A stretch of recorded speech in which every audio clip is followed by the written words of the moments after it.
kí wa kú dédé àkókò ẹ̀yin ti tẹ́ni ọmọ ológo tọ́jọ́ mẹ́ta tọ́jọ́ méjì ẹ má bínú òkè yìí ni ò jẹ́ kárọ́tọ̀ mo mú ìròyìn kan wá fún yín lórí pé mo ti ń béèrè láti bí ọjọ́ mẹ́ta lórí Jagaban bọ̀ bí mo ṣe ń béèrè mo rí pé ọ̀pọ̀lọpọ̀ ń bú mi ọ̀pọ̀lọpọ̀ ń sọ̀rọ̀ ọ̀pọ̀lọpọ̀ ń sọ tó wù wọ́n kò kí ṣe pé bóyá mo kàn déédéé ń béèrè ṣùgbọ́n torí wípé mi ò fẹ́ fi yín sínú ewu àti inú wàhálà ni mo ṣe ń bi yín léèrè ṣùgbọ́n ìwọ tí n bá ti béèrè pé ẹ béèrè pé bó ni Jagaban wà bó ni Tinubu wà bó ni Bọ́lá Ahmed Tinubu wà ibo ni president elect fún Nàìjíríà lórílẹ̀-èdè location 9 lọ́wọ́lọ́wọ́ wà ṣùgbọ́n mo rí pé ọ̀pọ̀lọpọ̀ yín èbúlẹ̀ máa ń bú kì í ṣe pé bóyá mo fi ń ṣe nǹkan ṣùgbọ́n mi ò fẹ́ kó bá yín lójijì ni wípé ẹ kú múra ẹ mọ́ gbàgbé n tó ṣẹlẹ̀ ní 1993 n tó ṣẹlẹ̀ ní 1993 ó ní agbára 2003 bẹ́ẹ̀ ni 1983 and then ẹ mọ́ gbàgbé pé nígbà tí ara Buhari ò yá tí wọ́n gbé lọ bàtà máa gbé padà gbogbo alamọ tó àdẹ̀mọ́ tó ṣe bà Jagaban tí wọ́n fi gbé lọ sí ìrìn àjò tó lọ sí ìwòsàn ni mo ṣe béèrè lọ́wọ́ yín pé kẹ́ ẹ béèrè lọ́wọ́ ẹ̀ torí mo máa ẹ̀ tiẹ̀ ṣùgbọ́n ọ̀pọ̀lọpọ̀ yóò kì í fẹ́ gbọ́ ọ̀pọ̀lọpọ̀ yóò kì í fẹ́ dáhùn tán bá ń béèrè nǹkan lọ́wọ́ yín ní àsìkò tí èèyàn bá wà nínú ewu àti nínú wàhálà ní ẹsẹ̀ bí ìgbà téèyàn bá wà ní ẹsẹ̀ kan ayé ẹsẹ̀ kan ọ̀run ní ọ̀rọ̀ Nàìjíríà wà lọ́wọ́lọ́wọ́ anything can happen at any fucking time at any time anything lè happen but tí wọ́n bá bí yín léèrè ẹ̀yin máa ní káwọn èèyàn mórí wá kan fọ̀rùn anyway mo gbọ́ wípé BBC sọ wípé Bọ́lá Ahmed Tinubu ti padà sí Nàìjíríà ṣùgbọ́n èmi sì sọ wípé dín kan gbé fídíò rẹ̀ jáde torí pé a gbọ́ wípé wọ́n sọ wípé wọ́n máa lọ ṣe àwọn máàsì àbí nǹkan kan kán mọ́ lọ ṣe ṣọ́yìn fún àwọn kọlù another kọlù mi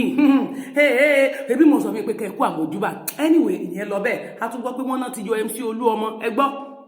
MC Oluomo mo gbọ́ pé wọ́n náà ti yọ kò lórí oyè kí ló dé ta ló yọ MC Alaroye ló gbé yẹn jáde ẹnu mi kọ́lẹ̀ tí máa gbọ́ yẹn a gbọ́ pé wọ́n náà ti yọ MC wọ́n náà ti wọ́gi lé ìjọba gáràjì kúrò ibo ni wọ́n ti àbí wọ́n tó rà ń gbọ́ pé wọ́n ní wọ́n fi wọ́n jọba àwọn ni agbọ́badé títí Òṣòdì anyway bàbá wọn ti dé àsìmò ibi tó ń lọ torí pé ròyìn tèmi ò bá ti rí wípé owó ti circulate lọ káàkiri mi kì í sábà sọ but lẹ́yìn mo fẹ́ kẹ́yìn náà fi ti ara yé kẹ́ fi gbọ́ ní ti BBC ti Alaroye TV tó sọ nípa bí wọ́n ṣe sọ wọn náà ti lọ lé ilé ẹjọ́ o wọ́n ní wọ́n ìjàmbá ti gbégilé o pé kò sí nǹkan tó jọ mọ́ tìbí ìjọba Èkó àtàwọn MC Oluomo they are the same anyway ẹnu onípọ̀n lẹ́ẹ̀tì gbọ́pọ̀n ẹ kú àmójúbà o Jagaban ẹ káàpọ̀ sórílẹ̀-èdè Nàìjíríà lẹ́ẹ̀kan sí ẹ dákun sẹ́yìn lẹ́ẹ̀dẹ́ àbí wọ́n fi nǹkan mi rọ́pò wá ẹ dákun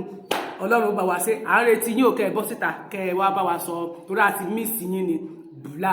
balablu I need àwọn èdè tó àwọn language tó jẹ́ pé àwọn tí àwọn spirit ń gbé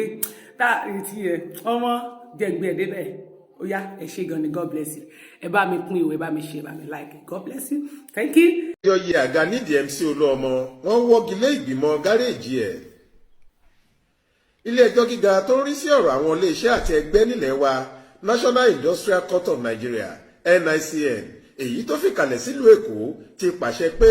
bí ìjọba ìpínlẹ̀ Èkó ṣe fòfin de ẹgbẹ́ àwọn onímọ́tò nípínlẹ̀ Èkó tí wọ́n sì yan ìgbìmọ̀ tí yóò máa ṣàkóso àwọn gáréèjì rọ́pò ẹ̀ èyí tí wọ́n fi alága ẹgbẹ́ àwọn onímọ́tò tẹ́lẹ̀ rí Alhaji Musiliu Ayinde Akínsọ̀yà táwọn èèyàn mọ̀ sí MC Oluomo jẹ́ alága ìgbìmọ̀ ọ̀hún wọ́n ní kò bófin mu rárá kò sì tọ̀nà wọ́n ní kíjọba Èkó kó gbogbo ìgbìmọ̀ gáréèjì wọn ọ̀hún kúrò nílẹ̀ lẹ́yẹ òsọkà wọ́n sì tún pàṣẹ pé kí ẹgbẹ́ onímọ́tò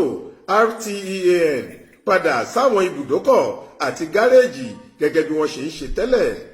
ẹgbẹ́ àwọn onímọ́tò kan Road Transport Employers Association of Nigeria RTEAN ló wọ́ ìjọba ìpínlẹ̀ Èkó lọ kóòtù ọ̀hún nínú ẹjọ́ kan tí wọ́n pè lóṣù kẹwàá ọdún 2022 nọ́mbà ìwé ìpẹ̀jọ́ ọ̀hún ni NICN NA 381/2022